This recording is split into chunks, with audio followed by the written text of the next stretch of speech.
This is an Apostrophe podcast production. You're soaking in it.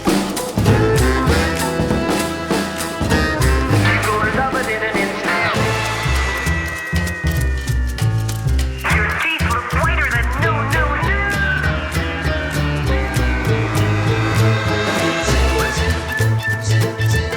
You're not you when you're hungry.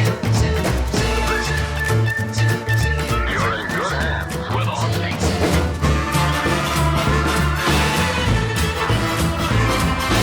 You're Under the Influence with Terry O'Reilly.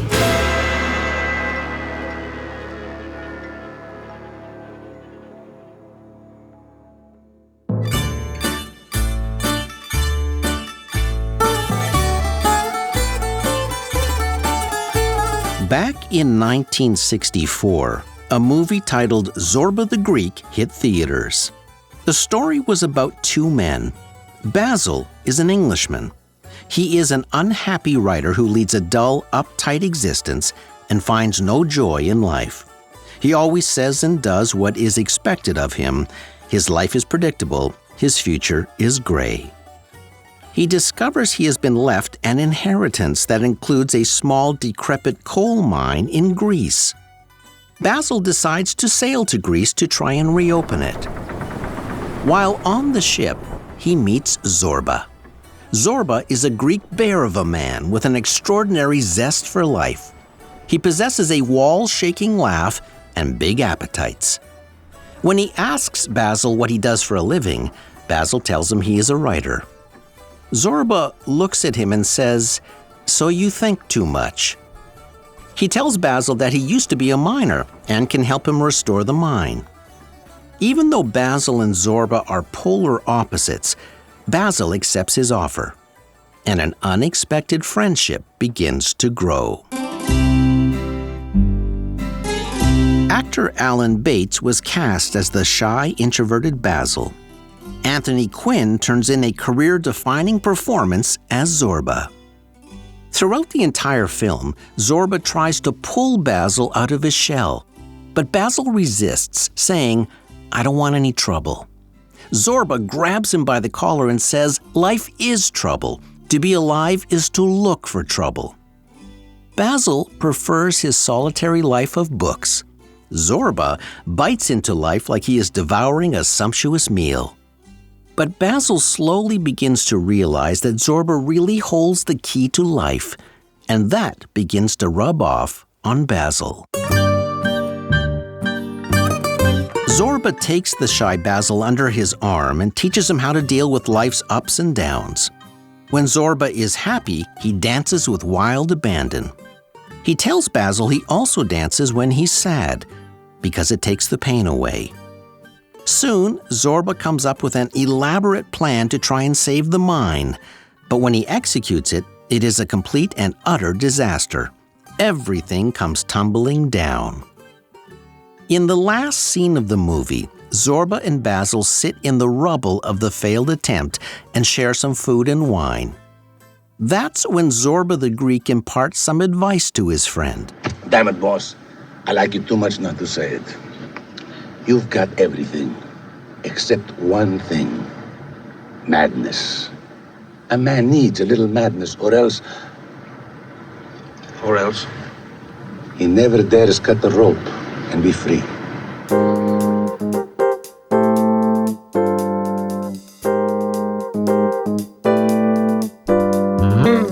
Today I want to tell you a story about another famous Greek. He was a legend in the advertising business. He was a bear of a man. He was big and loud and fearless. At a time when Madison Avenue was uptight, gray, and boring, he shook it by the collar. His name was George Lois, and he had more than a little of that good madness Zorba was talking about. You're Under the Influence.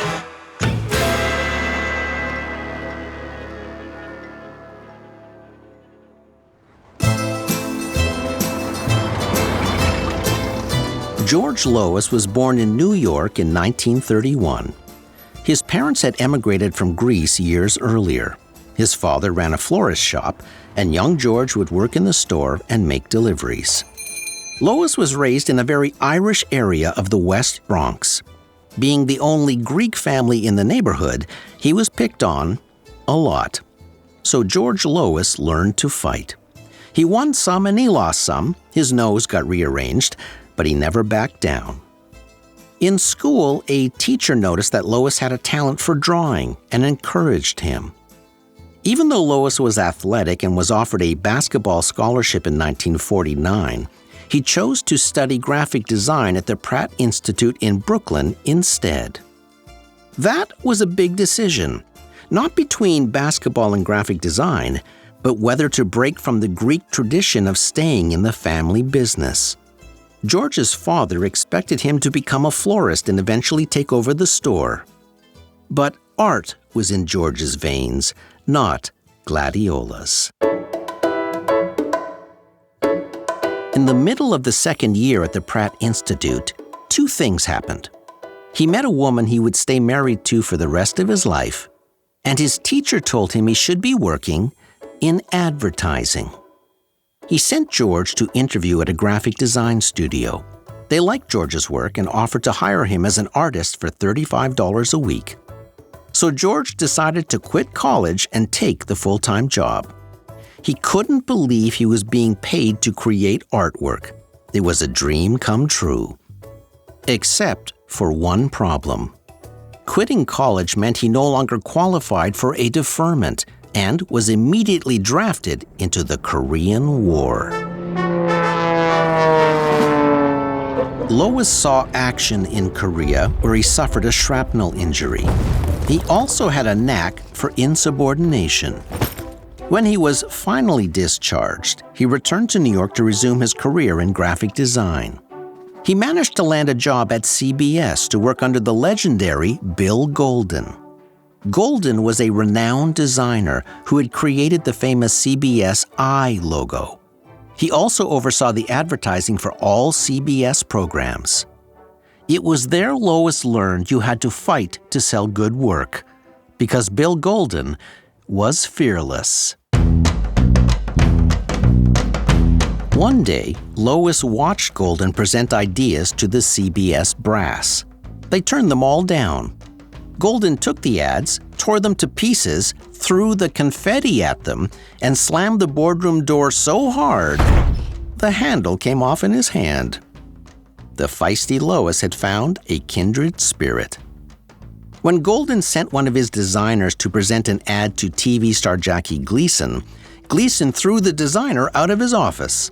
When Golden heard, he marched over to Gleason's office and the two nearly got into a fistfight. Gleason approved the ad. It was a lesson that would completely inform Lois's career.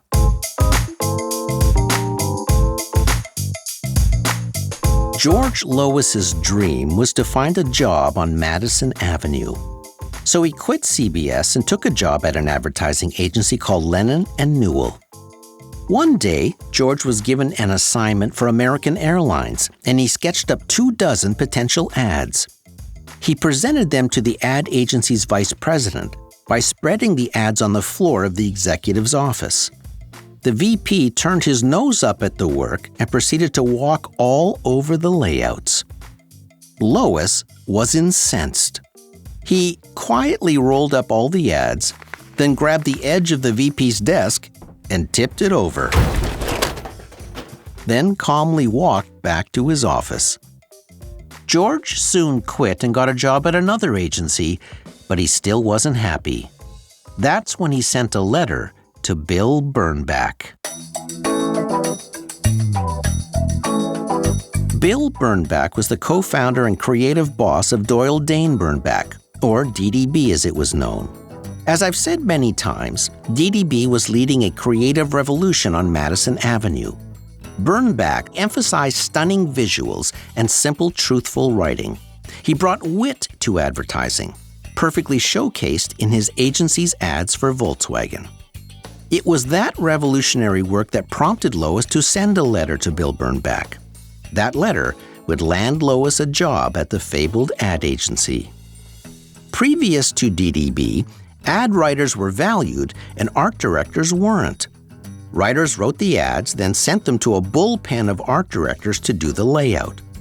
But Bill Bernbach valued art directors and revolutionized the ad business by pairing art directors with writers to work together. That thinking appealed to George Lois because he wanted respect for his ideas. He would get that from Bernbach. The clients were another story.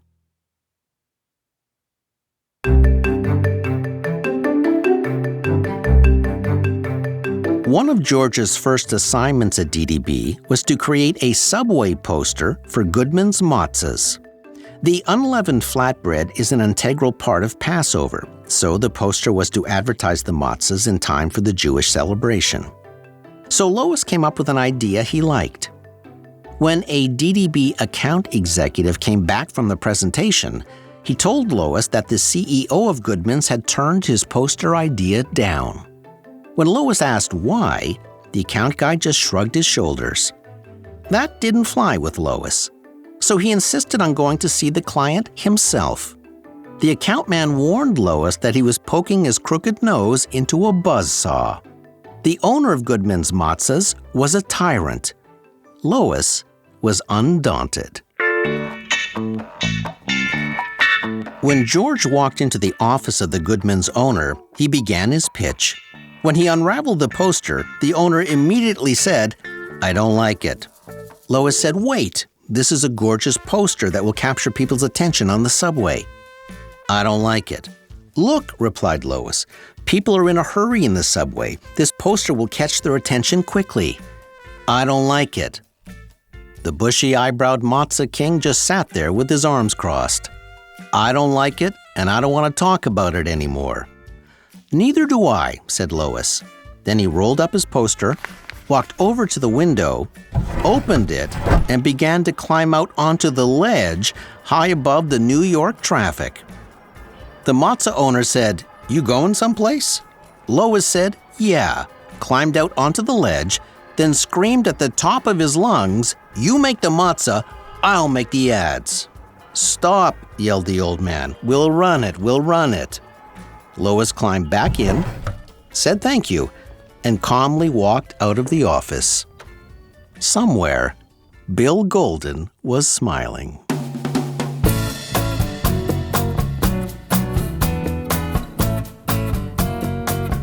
That year, DDB won 4 of the 12 gold trophies at the big advertising award show. Lois had done 3 of them. But after only 1 year at DDB, Lois and 2 other colleagues, an account guy named Fred Papert and writer Julian Koenig, decided to go out on their own. They felt there was room for one more hotshot creative agency on conservative Madison Avenue. The year was 1960. Papert, Koenig, Lois, or PKL as it became known, started to win business immediately. One of the first accounts was for the Herald Tribune newspaper. Lois and Koenig produced TV commercials for the paper with a bold strategy.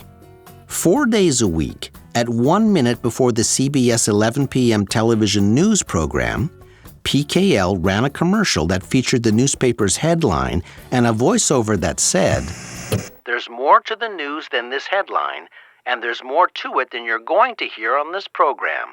Read the Herald Tribune."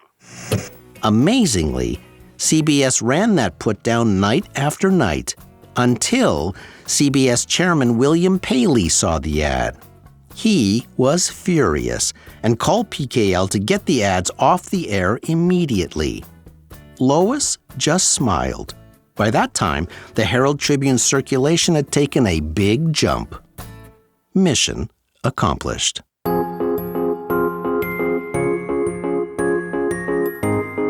In 1964, Robert Kennedy's organization asked PKL to create an advertising campaign for Kennedy's run for Senator of New York.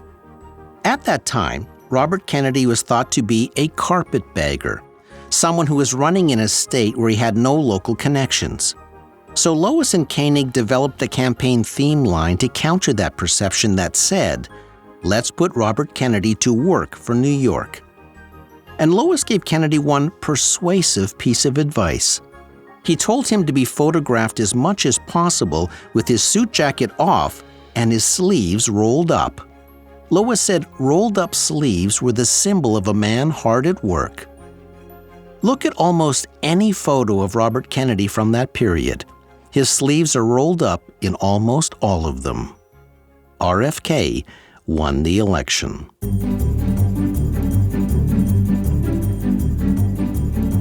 When the Quaker Oats Company was looking for a new ad agency, they were impressed with PKL's work, except they had one problem. Quaker was based in Chicago, and PKL was in New York.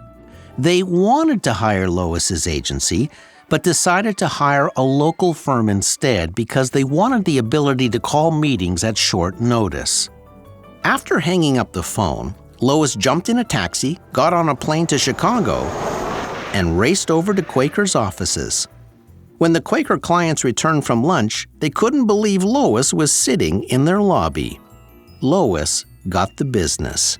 He knew you could impress clients with your work, but you can also impress them with your hustle and desire.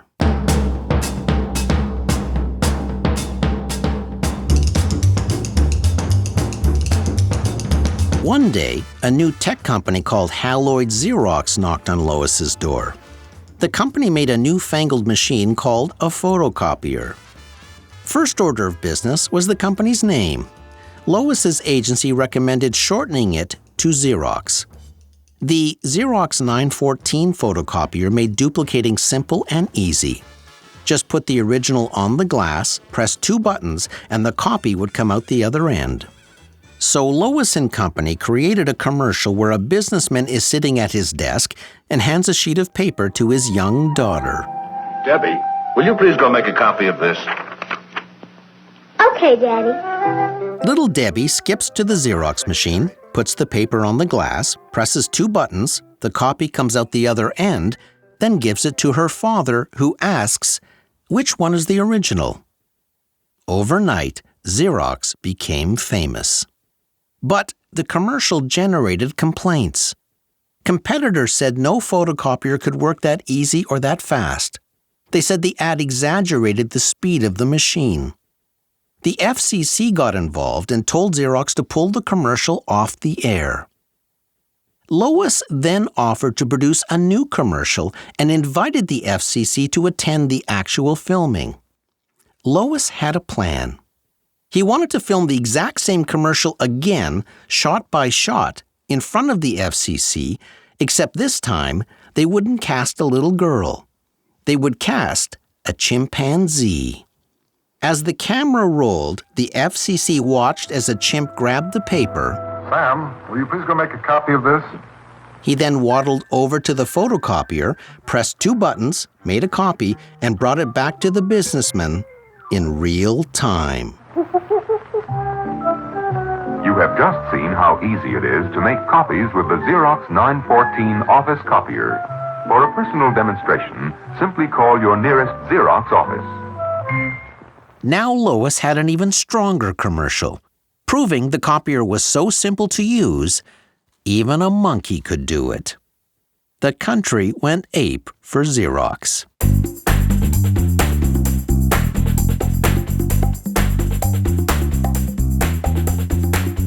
By 1963, Lois's ad agency was a $20 million company, $200 million in today's dollars. With that success, Papered Koenig Lois became the first advertising agency to go public since 1929. At 31 years of age, George Lois was a millionaire. It wasn't just the stock market that was noticing Lois's bold work. One day, the editor of Esquire asked George to bring his bold design work to the covers of the magazine, and thus began a long relationship. Lois would go on to design 92 covers over the next 10 years. Every Esquire cover was audacious. As Lois said, he loved simple images with a shot of vinegar to burn the senses. When the civil rights movement was gaining steam in 1963, Lois put boxer Sonny Liston on the cover wearing a Santa hat. It shocked readers, and the magazine lost over $750,000 worth of advertising. But Esquire loved the cover. When the magazine asked if pop art was dead, Lois showed artist Andy Warhol drowning in a giant can of Campbell's tomato soup.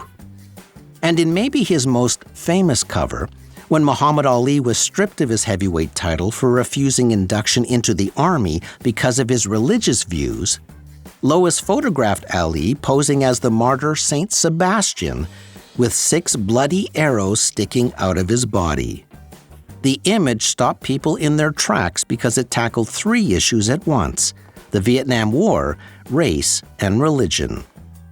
The New York Times called his covers, quote, an acid rain critique on society, race, politics, and war.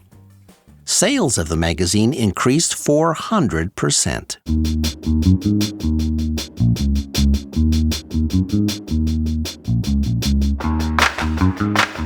Meanwhile, back on Madison Avenue, papered Koenig Lois was billing over $40 million by 1967, $330 million by today's dollars. But George Lois wasn't happy. His agency was getting fat and comfortable. Instead of hitting home runs, the agency had started to bunt. George Lois was restless. Then stunned Madison Avenue by resigning from the ad agency he co-founded to start all over again. 2 years later, his new agency, called Lois Holland Calloway, was billing $20 million.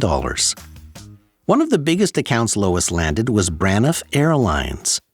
He came up with a great slogan: when you've got it, flaunt it. It was a fun, unexpected line, and it allowed Lois to flaunt every feature of the airline. Braniff International. When you got it, flaunt it. That line became a national catchphrase. It was used in movies, comic routines, and in everyday life. I remember hearing "when you've got it, flaunt it" all the time back in the 70s, which was amazing because Braniff didn't fly to Canada. Yet George Lois's line had even reached my hometown of Sudbury, Ontario. In 1975, when Lois heard that boxer Reuben Hurricane Carter was in jail for a crime he didn't commit, he rallied behind Carter to get him freed. When one of his biggest clients learned of it, he told Lois to drop his support of the black man or he would fire him. Lois absolutely refused. The $5 million account walked out the door that day.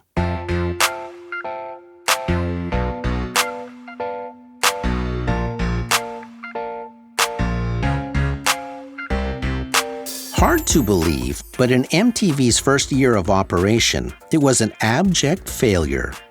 No one believed a 24-hour rock channel could ever work. Record companies had no interest in supplying free music videos. And more importantly, no cable operators were adding the channel to their schedule. So MTV asked Lois to create an advertising campaign aimed at cable companies. But Lois decided the solution was to advertise not to cable operators, but straight to the kids. And he wanted to arm them with a line that would turn the fledgling channel around. With typical bravado, Lois managed to convince Mick Jagger to appear in his launch commercial for free. The clincher in each ad was a voiceover that said, "If you don't get MTV where you live, call your cable operator and say, 'I want my MTV.'" Every time the ad aired, cable operators were flooded with calls from people saying, "I want my MTV." Within months, MTV was in 80% of households, record companies lined up to have their videos played, and advertisers considered MTV a must-buy. George Lois had done it again. He had helped usher in the cutting-edge era of music videos, and he did it all at the cutting-edge age of 51.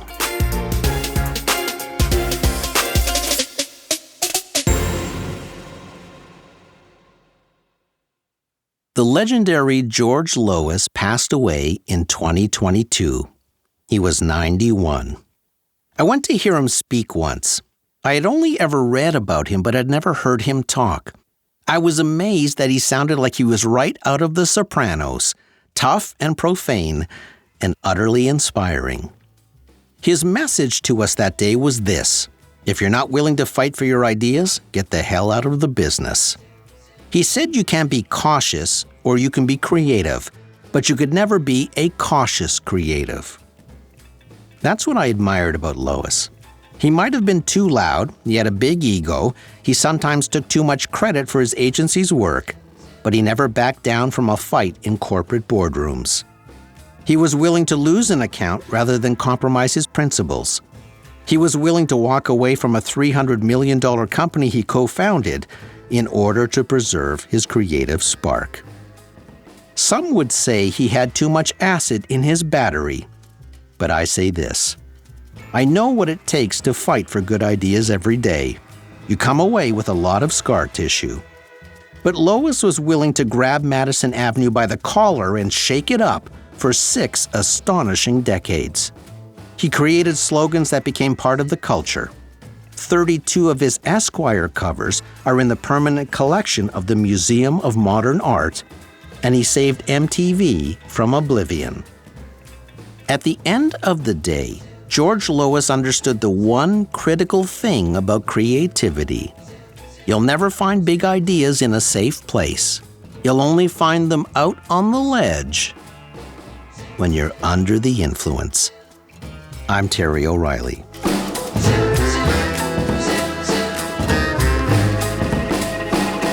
This episode was recorded in the Terrestream Mobile Recording Studio. Producer, Debbie O'Reilly. Sound engineer, Jeff Devine. Under the Influence theme by Ari Posner and Ian Lefevre. Music provided by APM Music. Follow me on social at Terry O Influence. This is Season 12. If you're enjoying this episode, you might also like There's Something About Mary, Mad Woman Mary Wells, Season 10, Episode 18. She worked with George Lois. You'll find it in our archives wherever you listen to the show. And you can now find our podcasts on the Apostrophe YouTube channel. And if you think there are too many ads in a show about advertising, shame on you, you can listen ad-free now on Amazon Music. See you next week. Fun fact: when Haloid Xerox simplified its name to just Xerox, there was a worry the public would pronounce it Xerox, which was the name of a laxative at the time.